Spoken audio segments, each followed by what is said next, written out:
¿ya? Partículas que lo componen son moléculas, pero aquí imaginamos que son partículas simples, pelotitas, ¿ya?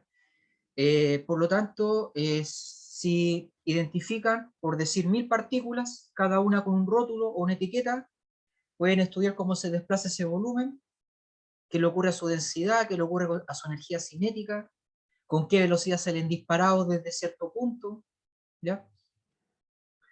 Y también esto tiene aplicaciones adecuadas, ad hoc, a esta facultad, como los alimentos, los medicamentos, ¿ya? Jarabes, etcétera, ¿ya?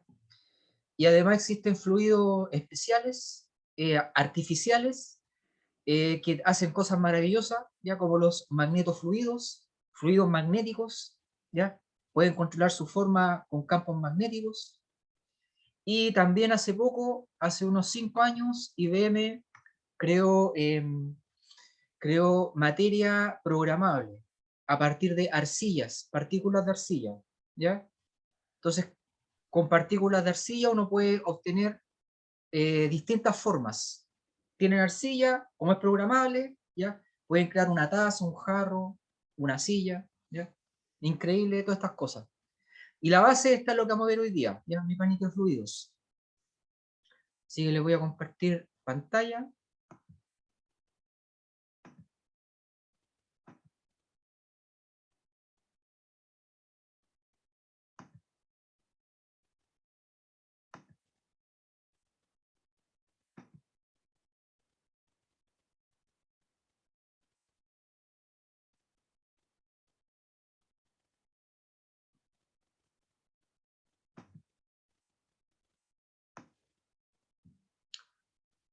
Entonces, tema de hoy, mecánica de fluidos. Objetivo de hoy en términos de conceptos, concepto de presión hidrostática, principio de Arquímedes y teorema de Bernoulli. Teorema de Bernoulli se aplica a fluidos en movimiento, eso es hidrodinámica. En cambio, 1 y 2 es hidrostática, ¿ya? Fluidos en reposo, fluidos estáticos.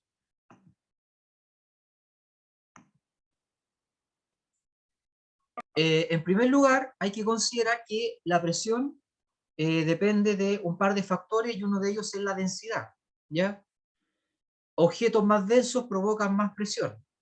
Nosotros, por el hecho de estar en la superficie terrestre, eh, recibimos una presión denominada presión atmosférica, que es la presión que hace el peso de aproximadamente 10 kilómetros de aire. Aproximadamente ese es el espesor de la atmósfera, ¿ya? Por si acaso, después de los 10 kilómetros sigue habiendo atmósfera, pero es muy poco densa. Así que podemos decir que más o menos los 10 kilómetros se termina, ¿ya? En forma un poco arbitraria. Bueno, todo eso es materia, son partículas de oxígeno o moléculas de oxígeno, de nitrógeno, etcétera, y tienen peso. Y todo eso lo podemos macroscópicamente ver o resumir en el concepto de densidad. La densidad ρ se define como la masa dividido por el volumen de esa masa, medido en kilogramos por metro cúbico, ¿ya? Entonces aquí podemos ver que objetos metálicos, ¿ya?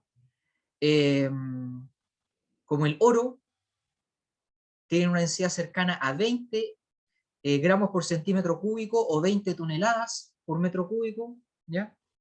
En cambio, el aire, en términos de sistema internacional, su densidad es de 1 kilogramo por metro cúbico, o sea, 1 metro cúbico de aire tiene una masa de 1 kilogramo, ¿ya? Hay objetos con mayor densidad que pueden flotar en el aire, como el helio, ¿ya? Y otros que con mayor densidad todavía que pueden flotar en el agua, ¿ya? Como la madera, que tiene una densidad aproximadamente igual a 0,09 más o menos, o 900 kilogramos por metro cúbico, o 0,9 toneladas por metro cúbico, ¿ya? Nuestra referencia en todo caso es la densidad del agua. Por defecto, el fluido con el que trabajamos, fluido es cualquier cosa que pueda fluir, valga la redundancia, no solo el agua, ¿ya? También la miel, el jarabe, el aire, ¿ya? Pero nuestra referencia es el agua, ¿ya? 1 tonelada por metro cúbico.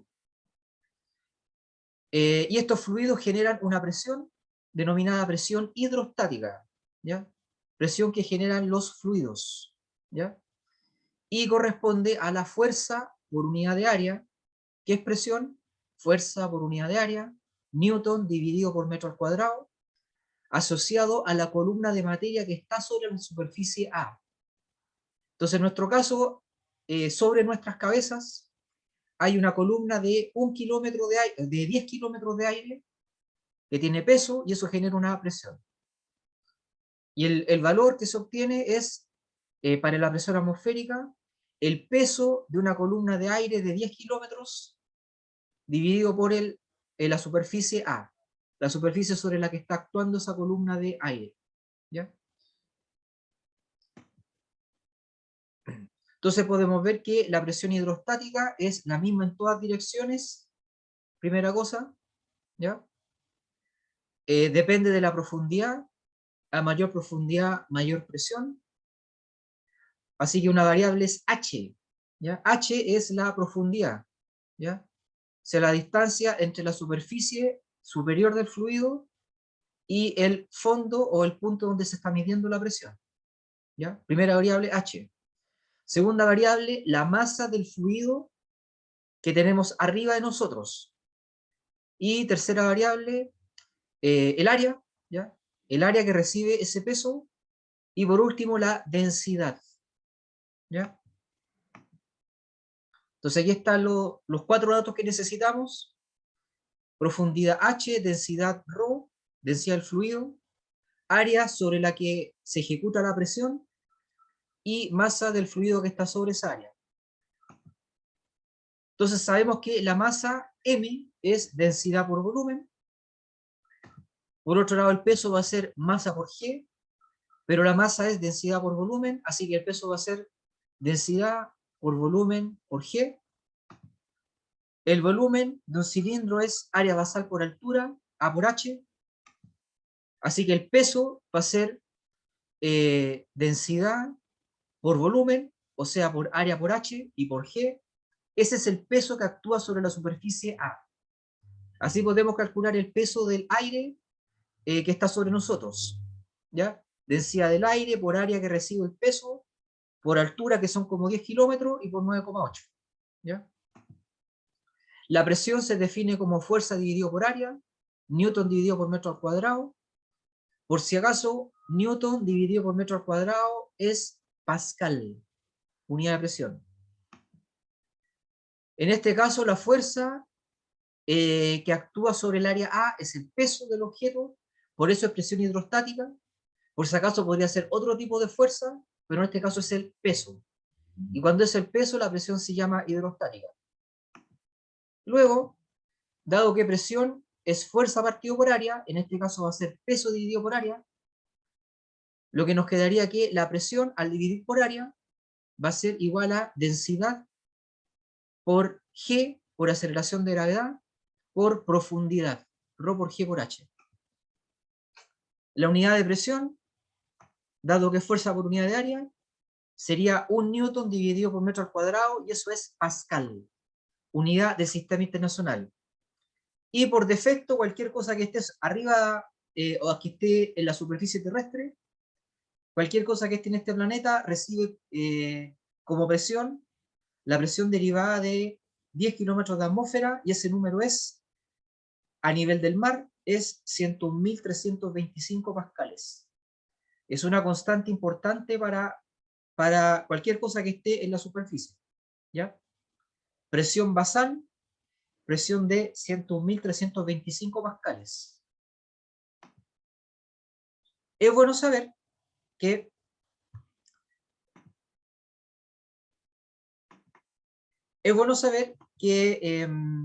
existen 2 instrumentos que miden la presión, ¿ya?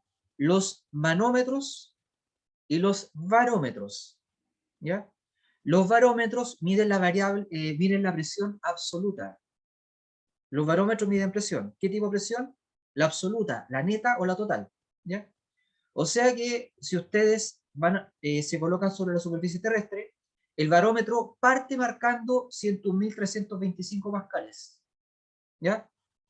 Pero a veces los físicos o los científicos en general necesitamos medir eh, la presión relativa, ¿ya? Porque como siempre, cualquier cosa va a estar a 100.325 pascales, cuando ustedes presionan algo, ¿ya? Cuando lo presionan, tal vez lo que le importe es cuánto vale la presión, en este caso de la mano. Entonces ahí está midiendo la presión relativa, ¿ya? ¿Cuánto vale la presión de la mano? Se olvidan le restan la atmosférica y solo se quedan con la de la mano, esa es la relativa, ¿ya? Los aparatos que miden la presión relativa se llaman manómetros, ¿ya? O sea que un barómetro a nivel del mar marca 100.325 pascales, ¿ya? Pero un manómetro a nivel del mar marca 0, ¿ya? Marca 0. Porque lo que mide es la presión respecto del valor de referencia, el manómetro, ¿ya? La presión respecto del valor de referencia, y el valor de referencia es 100.325 pascales, ¿ya? Similar pasa con el tímpano, que es un medidor de presión, ¿ya?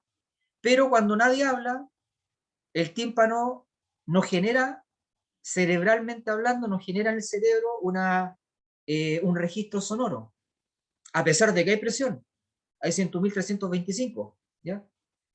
Y cuando la presión es 100.325 decimos que no hay sonido, pero hay presión, ¿ya? Porque obviamente el tímpano lo que mide es presión respecto de la referencia, ¿ya? O sea, con 100.325 el tímpano está así, ¿ya?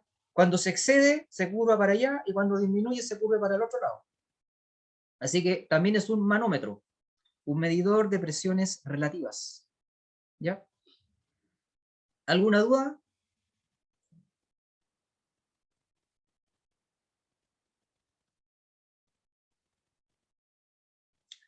Álvaro Cepero,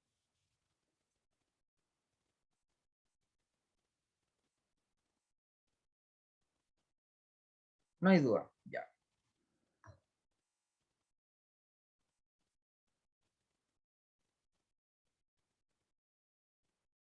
Ok.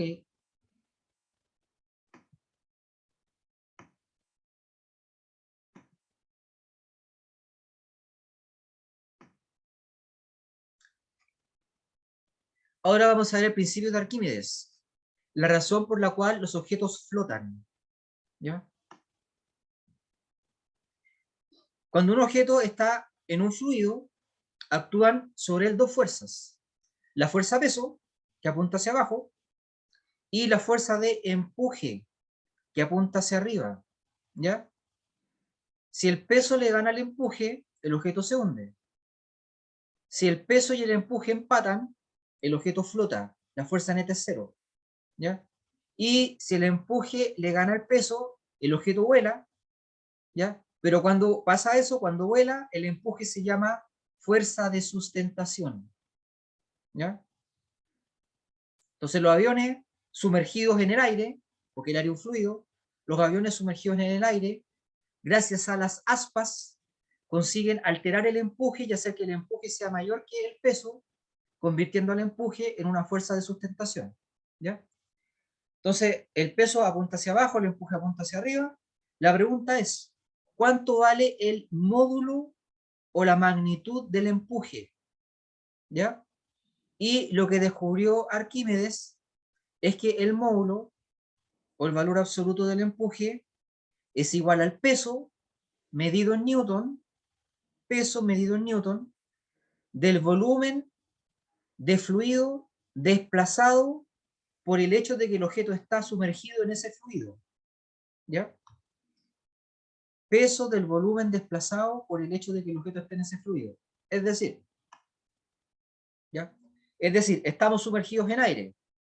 Entonces, en mi caso, por el hecho de estar aquí, estoy ocupando espacio, mi volumen, todo mi volumen, está ocupando espacio que tendría que estar ocupando el aire, ¿ya?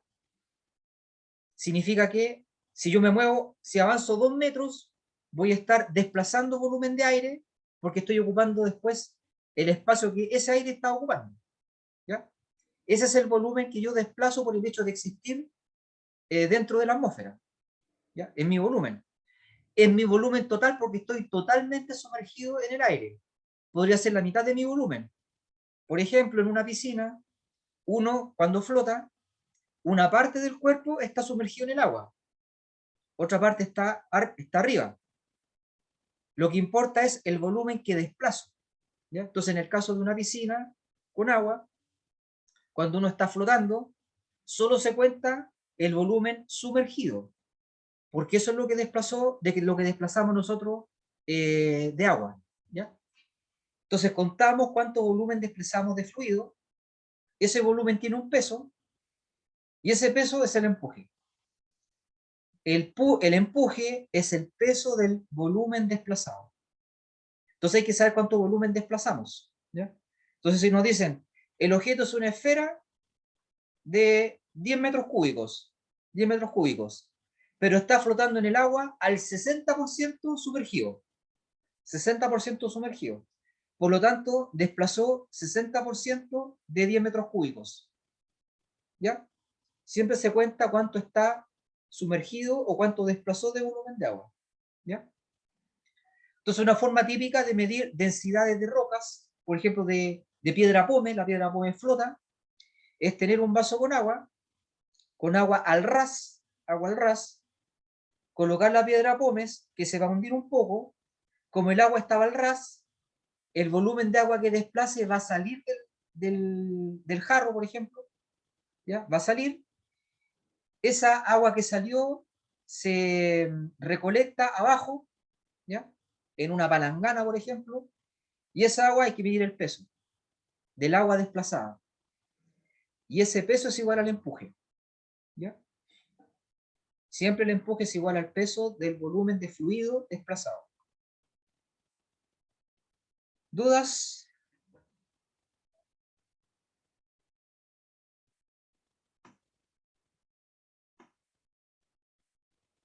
Sofía Infante, ¿alguna duda?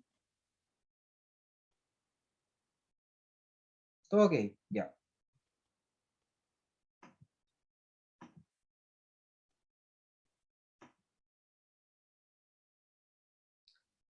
Entonces, el empuje es el peso del fluido desalojado, y cuando el fluido es agua, sería el peso del agua desalojada. Densidad del agua la aproximamos a 1000 kilogramos por metro cúbico, o 1 tonelada por metro cúbico, o 1 gramo por centímetro cúbico, que es lo mismo. ¿Ya? Ese es el principio de Arquímedes. Entonces aquí podemos ver que si un objeto flota en agua, podemos medir su peso aparente, porque por flotar en el agua como que se siente más livianito, ¿ya? Podemos medir su peso aparente con una balanza, ¿ya? Si se fijan en el primer dibujo, eh, el cursor, que es la masita que está a la derecha, está muy a la derecha, y en el segundo dibujo se corrió hacia la izquierda, porque tiene un peso aparente menor, por el hecho de estar flotando, ¿ya?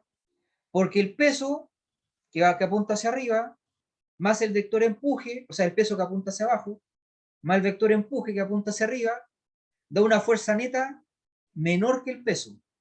Y esa fuerza neta sería el peso aparente, ¿ya? Por eso los astronautas cuando entrenan dentro de piscinas, ¿ya? Porque son así más livianitos, ¿ya? Es muy loco ser astronauta porque por un lado no hay gravedad, flotan, pero por otro lado, cuando parte la aventura y cuando termina, ¿ya? Cuando parte el cohete y cuando aterrizan, la gravedad es del orden de 10G, más o menos. ¿Ya? Entonces pasan por todo el espectro de aceleraciones, ¿ya? Microgravedad, que es casi cero, a 10G, ¿ya?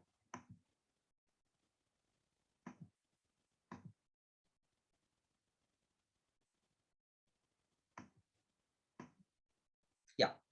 Ahora vamos a ver cómo la presión puede generar trabajo, ¿ya? De aquí se derivan los mecanismos neumáticos e hidráulicos, ¿ya?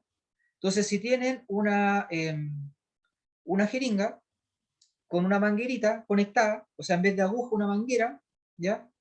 Y al final de la manguera, un mecanismo con engranajes, como el que están viendo ahora, ¿ya? Pueden crear que el mecanismo, pueden hacer que el mecanismo con engranajes se mueva gracias a la presión, a la variación de presión que ustedes pueden generar con el émbolo, ¿ya? De la jeringa, ¿ya? Si está todo lleno de aire, se llama mecanismo neumático, y si está con agua o con un líquido en general, se llama mecanismo hidráulico, ¿ya? Entonces, en general, lo que ocurre acá, el esquema básico es que tenemos una guía que sería la superficie externa de la jeringa, ¿ya? Un émbolo o pistón, ¿ya? Esto mueve una biela, ¿ya? Y pueden convertir el movimiento horizontal en movimiento circular, ¿ya? Entonces, el que inventó este mecanismo, ¿ya? Que es muy sencillo, ¿ya? Le hizo un gran bien a la humanidad. Gracias a eso tenemos distintos tipos de máquinas. Todo esto surgió durante la Revolución Industrial, ¿ya? Donde se podía trabajar con, ya sea con aire, con agua, ¿ya? Con carbón, ¿ya? Y ahora haciendo explotar gasolina, ¿ya? Los motores de combustión son motores de explosión, en el fondo, ¿ya? Entonces necesitamos saber, en todos los casos la presión aumenta, ¿ya? Por ejemplo, cuando en un motor a combustión, cuando la gasolina se incendia, hay una pequeña explosión, la presión aumenta, ¿ya? En el caso de un mecanismo hidráulico, como una pala gigante, ¿ya? También pasa lo mismo, ¿ya? La presión aumenta, así que aquí está relacionado el concepto de conservación de la energía, ¿ya? En estricto rigor, cuando el émbolo se mueve, la guía se calienta, porque hay roce, ¿ya? Porque esto está hecho de átomos, así que van a perder energía, ¿ya? Pero por eso se utiliza, por ejemplo, antiguamente dentro de la guía se colocaba grasa, ¿ya? O aceite, ¿ya? Para disminuir la fricción, pero nunca se puede llegar al valor igual a cero, ¿ya? Porque el lubricante también está hecho de átomos, ¿ya? Habría que hacer algo con campos, no con átomos, ¿ya? Pero como esto es física 1, ¿ya? Vamos a imaginar que no se pierde energía, ¿ya? Caso ideal, ¿ya? Entonces, en una dimensión, eje X, el trabajo realizado por una fuerza va a ser fuerza multiplicado por distancia. De verdad es producto punto entre fuerza y desplazamiento, pero como estamos en una dimensión, quedaría F por D por coseno de cero, ¿ya? En el caso de un émbolo, ocurre lo siguiente: la fuerza provoca una variación de volumen, una variación del volumen de lo que hay adentro, agua, aire, lo que sea. Y esto provoca un avance a lo largo de la guía, y ese avance le llamamos D. Si la sección transversal del émbolo vale A, entonces el volumen va a ser el volumen de un cilindro, que sería A por D, ¿ya? Ese es el cambio de volumen del fluido que estaba dentro de la jeringa o del émbolo, o del sistema hidráulico, ¿ya? Lo que implica que el desplazamiento va a ser variación de volumen dividido por área, ¿ya? La fuerza del émbolo proviene de la presión, así que la fuerza va a ser presión multiplicado por área, dado que presión es fuerza dividido por área. Luego el trabajo valdrá fuerza multiplicado por distancia, pero fuerza es presión por área y desplazamiento es volumen dividido por área. Así que la fórmula para el trabajo que realiza la presión va a ser presión multiplicado por volumen. Presión se mide en pascal, volumen se mide en metro cúbico, así que el trabajo puede ser medido en pascal por metro cúbico, y eso es un joule, ¿ya?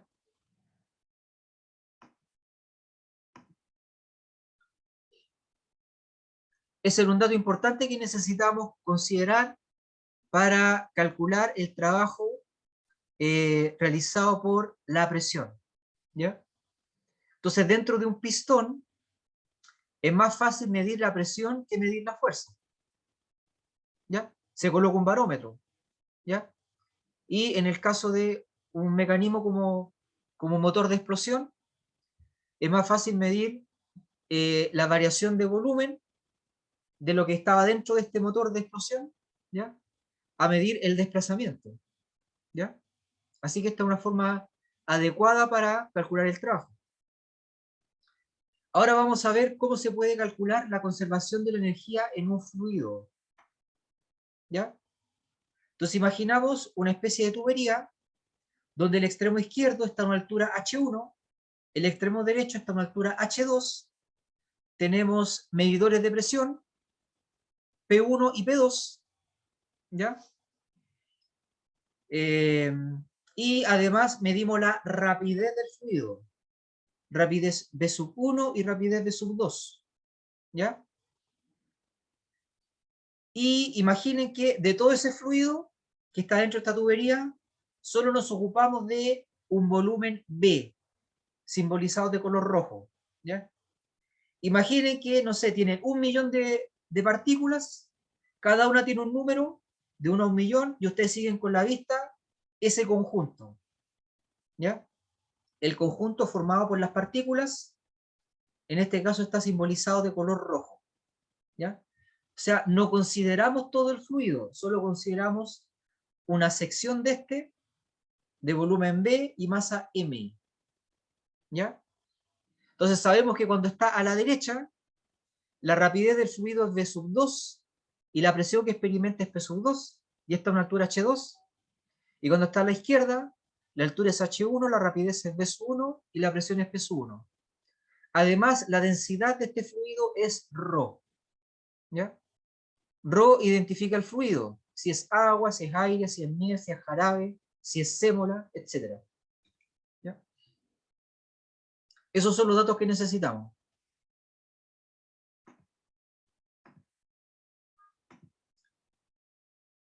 ¿Alguna duda hasta ahora?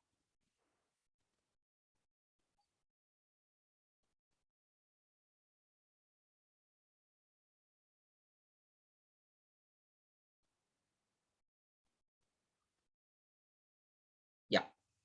Entonces, seguimos una masa M del fluido de volumen B, densidad ρ, alturas H, H1, H2, rapidez V sub 1, V sub 2 y presión P sub 1 y P sub 2. ¿Ya?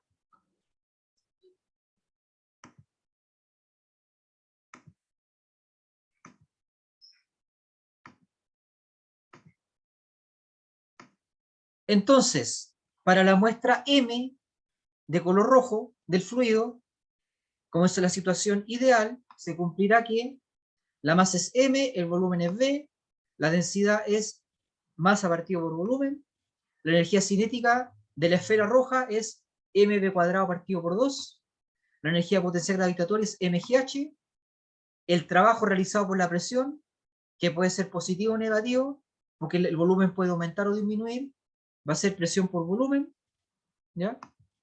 Luego, cuando podemos escribir la conservación de la energía del siguiente modo: la energía 1 a la izquierda, la energía total 1 a la izquierda, es igual a la energía total 2 a la derecha, lo que implica que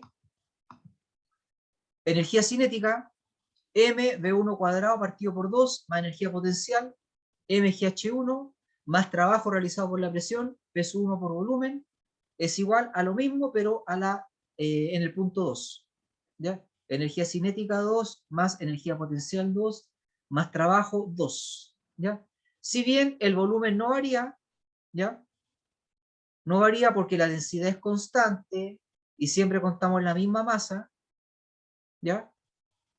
Caso ideal, la presión sí puede cambiar, ¿ya? Puede cambiar porque en el punto 1, por ejemplo, hay una bomba hidráulica, hay un motor con aspas, ¿ya? Hay un mecanismo donde alguien está apretando el sistema, etc. ¿Ya? Entonces esto sería la conservación de la energía para la esfera roja. ¿Ya? Detalle importante, en la práctica esto no se puede hacer, ¿ya? No le podemos colocar rótulos o etiquetas a las moléculas, ¿ya? Así que esta expresión hay que convertirla a algo que sí se pueda medir, ¿ya? Entonces lo que hacemos es, dividimos todo por el volumen, ¿ya? Si dividimos por el volumen, la masa pasa a ser densidad. Masa dividido por volumen es densidad.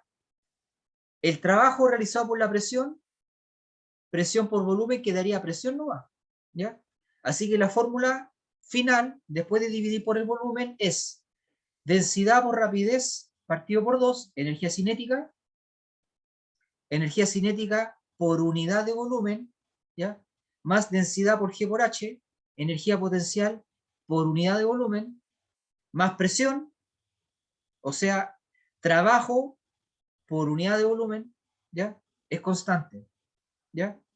Como es la situación ideal, como la guía o el exterior de la tubería no se calienta, como no hay fricción, la energía tiene que ser la misma, la energía total tiene que ser la misma en cualquier parte del trayecto de este fluido, ¿ya? Y esto es lo que se conoce como teorema de Bernoulli, ¿ya? Lo que significa que la energía en un fluido ideal, la energía por unidad de volumen, ¿ya? Se mantiene constante. Teorema de Bernoulli, energía por unidad de volumen se mantiene constante. Esa constante, simbolizado con K, se va a medir en joules por metro cúbico, ¿ya?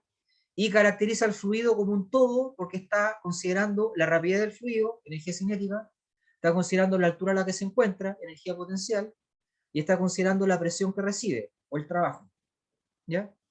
Esa constante es muy útil justamente en Chile, ¿ya? Porque como la mayoría de las centrales son hidroeléctricas, antes de colocar una central hidroeléctrica hay que saber cuánto vale la constante K de la cascada o del embalse que están considerando. Porque esa constante les dice cuánta energía tiene el agua por cada metro cúbico. Y ahí uno puede ver si vale la pena o no construir una central hidroeléctrica, dependiendo de la constante K, ¿ya? Obviamente, esto está en diversos libros de física. Pueden ver los capítulos de mecánica de fluidos, tanto de Tippens, ¿ya? Física de Tippens, o física universitaria de Jan Friedman, Sears y Semansky, ¿ya?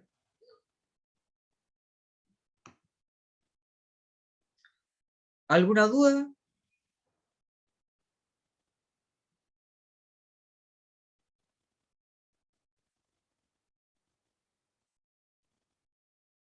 Ya, ¿qué era la constante K?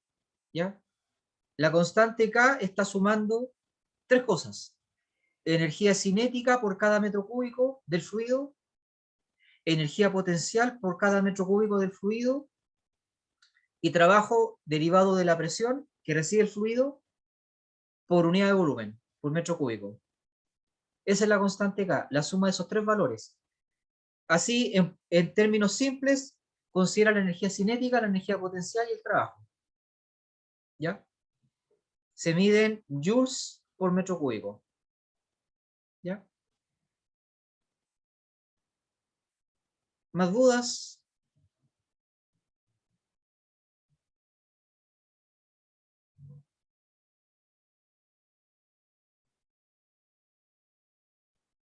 Sofía Infante, ¿alguna duda? Ok, Yanko, bien.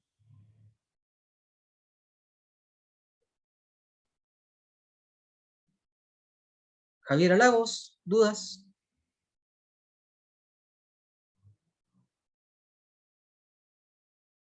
Acá. Ya. Entonces dejamos hasta aquí el tema de hoy, mecánica de fluidos, donde vimos hidrostática e aerodinámica. Mañana realizamos el seminario y la próxima semana vamos a ver reología, ¿ya? O sea, cómo caracterizar el flujo de un fluido, ¿ya? Porque un jarabe, la miel, la sémola, el agua, el aire, etcétera, fluyen de distinta manera, y eso lo estudia la reología. muy útil cuando hay que crear un medicamento, como un jarabe, ¿ya? Un alimento, ¿ya?